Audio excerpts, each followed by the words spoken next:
நண்பர்கள் அனைவருக்கும் வணக்கம். நம்ம இந்த வீடியோ பகுதியில் எதை பற்றி பார்க்க போகிறோம் அப்படின்னு பார்த்தீங்கன்னா, நம்ம எவ்வளோ எஃபோர்ட் போட்டாலும், எவ்வளோ படித்தாலும் ஏன் நம்மளால் இந்த காம்படிட்டிவ் எக்ஸாம் கிளியர் பண்ணி பாஸ் ஆக முடியல அப்படிங்கிறத பற்றின ஒரு 10 ரீசனை தான் ஒன் பை ஒன்னாக பார்க்க போகிறோம்.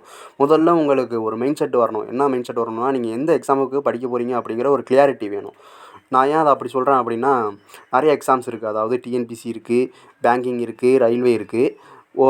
அவங்க நோட்டிஃபிகேஷன் விட நீங்கள் படிச்சுக்கிட்டே இருந்தீங்கன்னா, நீங்கள் எந்த எக்ஸாமுக்கு படிக்க போகிறீங்க அப்படிங்கிற ஒரு கிளியாரிட்டி இருக்காது. அதனால் நீங்கள் அந்த எக்ஸாமை கிளியர் பண்ண முடியாது.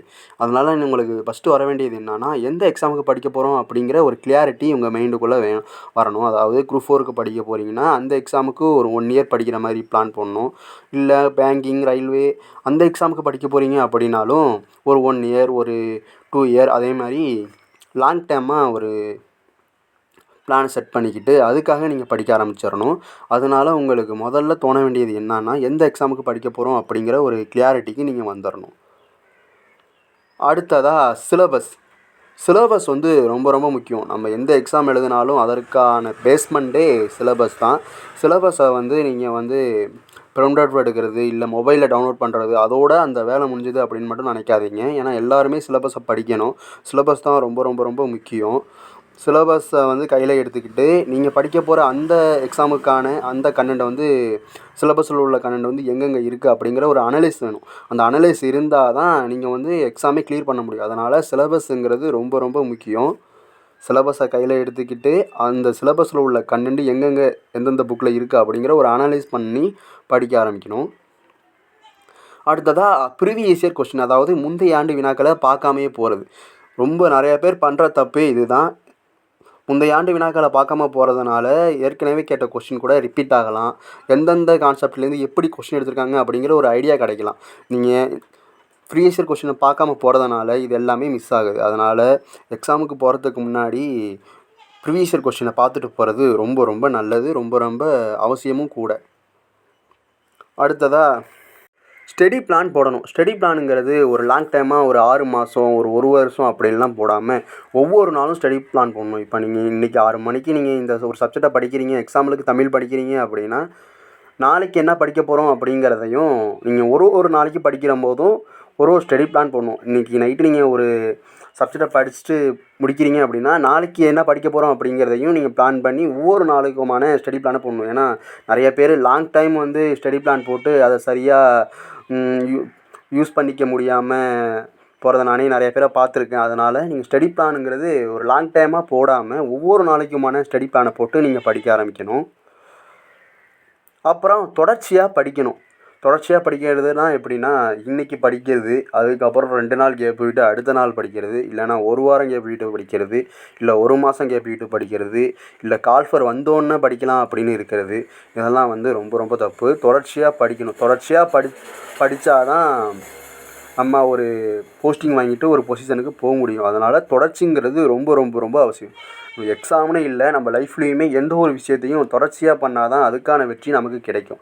தொடர்ச்சி இல்லாமல் விட்டு பண்ணால் அது எந்த பிரயோஜனமும் இல்லை, அதுக்கு பண்ணாமையும் நம்ம இருக்கலாம். அதனால் தொடர்ச்சிங்கிறது ரொம்ப ரொம்ப அவசியம்.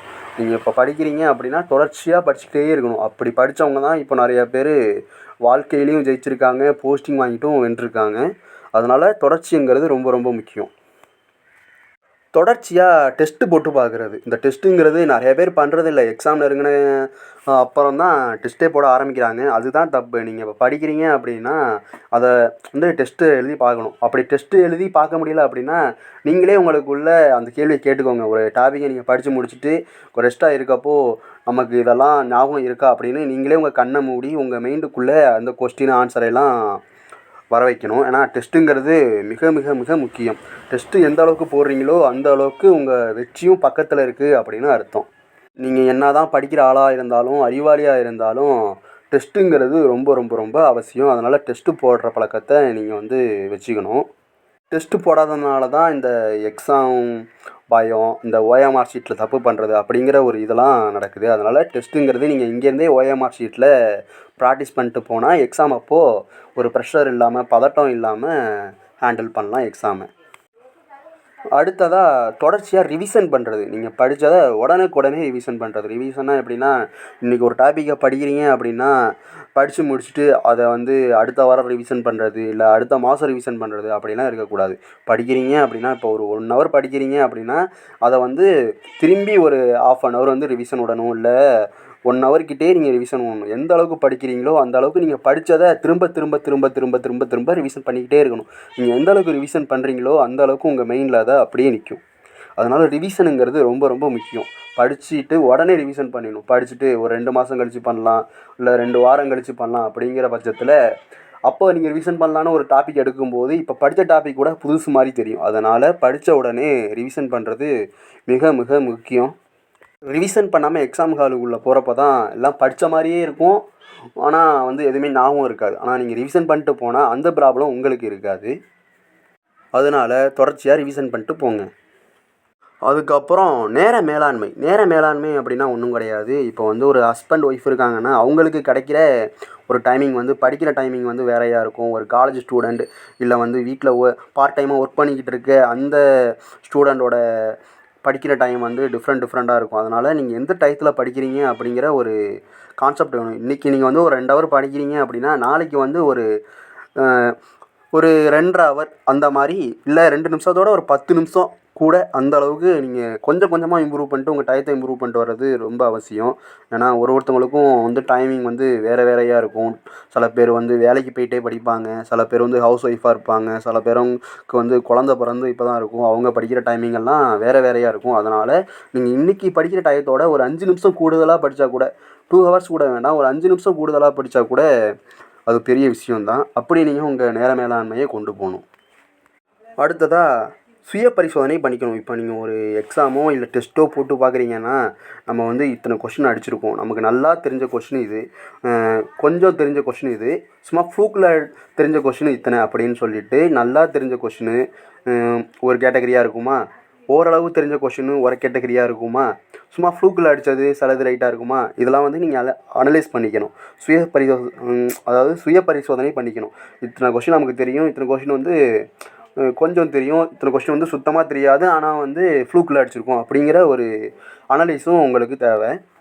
அப்போ தான் நம்ம நெக்ஸ்ட் டைம் என்ன தப்பு பண்ணியிருக்கோம் அந்த தப்புலேருந்து நம்மளை மீட்டு கொண்டு வரலாம். அதனால் அனலைஸுங்கிறது ரொம்ப ரொம்ப முக்கியம். சுய பரிசோதனையும் ரொம்ப ரொம்ப முக்கியம். அடுத்ததாக தன்னம்பிக்கையோடு படிக்கணும். தன்னம்பிக்கையாக படிக்கணும். நான் ஏன் அப்படி சொல்கிறேன் அப்படின்னா, நம்ம படிக்க போகிறது ஒரு ஷார்ட் டைமாக இல்லை, ஒரு 2 இயர் 1 இயர் 3 இயர்னு ஒரு லாங் டைமாக நம்ம படிப்போம். அந்த லாங் டைமாக படிக்கிறப்ப ஒரு தன்னம்பிக்கையோட நம்ம கான்ஃபிடண்ட்டாக படிக்கணும்.